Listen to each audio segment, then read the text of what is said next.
આજે વૃક્ષનો મેળો છે અમારે જુનાગઢ ઉપર દાતાથી મંચ બોલું છું કે આજે અમારો ત્રીજો દિવસ છે અને આજે દીપમાળાનો દિવસ છે. દીપમાળા બોલે, કોઈ મહેંદી બોલે ને આજે બહુ સરસ આનંદનો દિવસ છે. ત્રીજો દિવસે આજે અમારી આ દીપમાળા મહેંદી બોલે છે અને અમારી જગ્યાની અંદર આ આપણી જે જ્યોતું છે કાયમને માટે આ 24 કલાક વર્ષોથી અખંડ હાલી આવે. એ જ્યોતમાંથી આખી મીણબત્તીઓને બીજા પ્રગટાવી અને આખી જગ્યામાં ઝળઝળતી જગ્યા થાય છે અને આખી જગ્યા ધમધમતી થઈ જાય છે. અમારા બધા ભાઈઓ, સેવકો, પોલીસ ખાતે દરેક વ્યક્તિ આવે, બધી જ્ઞાતિને આવે અને બધાએ આ જ્યોત પ્રગટાવે છે અને બધાએ લાવો લે છે અને બધાને ખૂબ આનંદ આવે છે. અને આજનો દિવસ તો બહુ મોટો છે. તો અમારે આજે હાથાકીનો શીરો હોય, કાજુ, બદામ, કિસ્તી, એ બધી વસ્તુનું મહાપ્રસાદ બધાને આપી છે અને ફ્રૂટનો પ્રસાદ હોય. દરેક વ્યક્તિ પેટ ભરી ખાય એટલી પ્રસાદ આપે છે અને આજનો દિવસ બહુ સરસ. બધા પેટ ભરીને પાછું બધું મિષ્ટાન હોય, અમારે ચોખા ઘીનું આઈનું હોય, બધા પેટ ભરીને ખૂબ જમે છે અને બધા ધન્ય બને છે અને બધાને ખૂબ આનંદ આવે. મહેમાનો છે, પોલીસ ખાતું છે, એમ કે બાપુ એટલા પાળમાં છે જો 24 કલાક જમતું હોય તો આ જો આપણે એક રીતે તો કમાલ થઈ કહેવાય કે રાત્રિ અહીં જમાડું 24 કલાક એટલે દી આખો તો ઠીક કે નખર 2 ટાઈમ જમાડે, બપોરે ને સાંજે ક્યાંય પણ. એને બદલે કે આપણે અહીં 1 કલાક બંધ ન હોય, રાતના 2 વાગે આવીને જમે ને 1 વાગે આવીને જમે અને દિવસ આખો સારું, રાત આખી સારું. તો દાતાની એવી કરામત છે ને અમારો ડુંગર એવો સરસ છે કે જેવા રહ્યો સતથી રહ્યો તો આ ડુંગર અવાજ આપે, પથરા બોલે ને અવાજ આપે છે. એવો તો અમારો ડુંગર છે. ઠેઠ ઉપર નવનાથ છે, ધૂણા કહેવાય છે, ત્યાંથી ગામ લગી અમારું પટેલ બાપા આશ્રમ છે, ત્યાં લગી આખો ડુંગર આ જર્જરતો ગણાય છે અને અમુક સમય તો એનું સત કેવડું દેખાય છે. પણ એવું તો કોઈક ભાગ્ય કોઈક વ્યક્તિ હોય એ જ ઓળખી શકે. કાશ્મીરી બાપુ અહીં રહેલા હતા માતાજી, તો એ આ જગ્યાને બહુ ઓળખતા, નામ નજીક હતા તેની કે અમે જ્યારે કેરોસીનના ફાનસ કરીને ગાયું દોતા, મેં પોતે જ ગાયું દોયેલી કેરોસીનના ફાનસ કરી.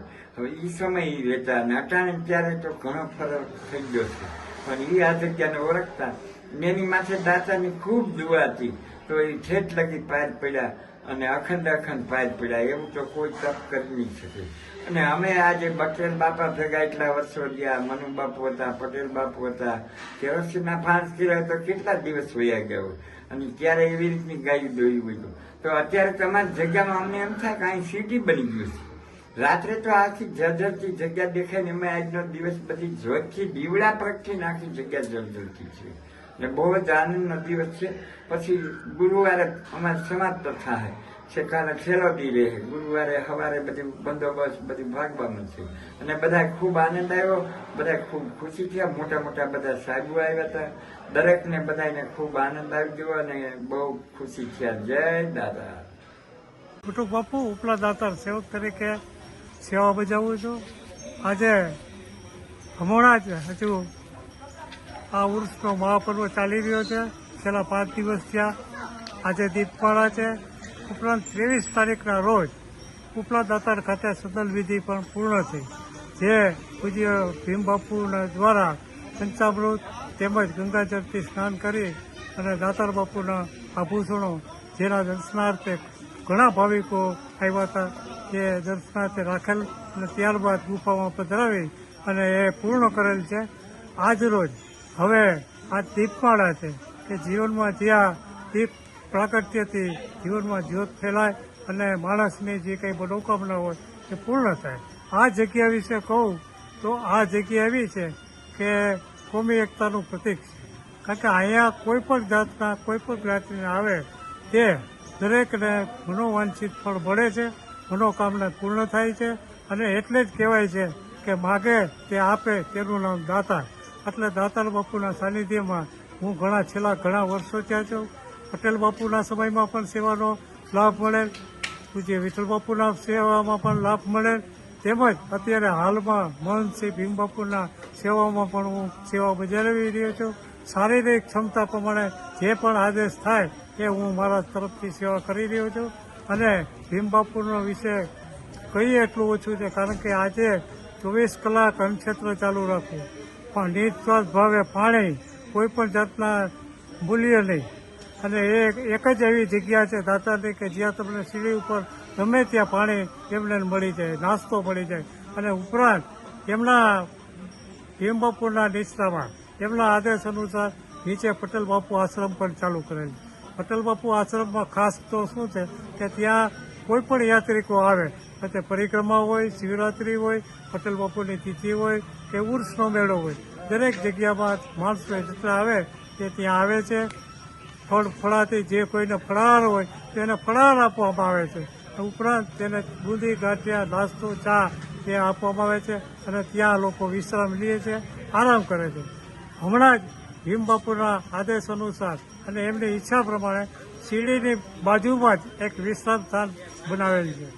અને એ વિશ્રામ સ્થાન એવું છે કે શિરડીથી ઉતરતા યાત્રિક ગમે એવો થાક્યો હોય સતત ત્યાં બેસી એને નાસ્તો અને ચા પાણી તદ્દન ફ્રીમાં મળે છે. એટલે યાત્રિકો એટલા ખુશખુશાલ થતા જાય છે. આ એક બાપુની કૃપા છે. અને દાતાર બાપુની જગ્યાનો આજ મને 43 વર્ષથી હું અહીં સંકળાયેલ છું. અને ભીમ બાપુની પણ મારા ઉપર અસીમ કૃપા છે, આશીર્વાદ છે. અને સદાય દાતાર બાપુની કૃપા રહીએ. અને આ જગ્યા ઉત્તરોત્તર ખૂબ જ 24 કલાક ક્ષેત્ર તો ક્યાંય પણ બહુ શક્ય ઓછું છે.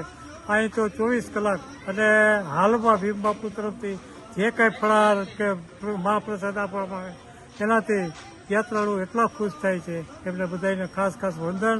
ભીમ બાપુને વંદન, પટેલ બાપુ, વિઠ્ઠલ બાપુ, દાતાર બાપુને વંદન.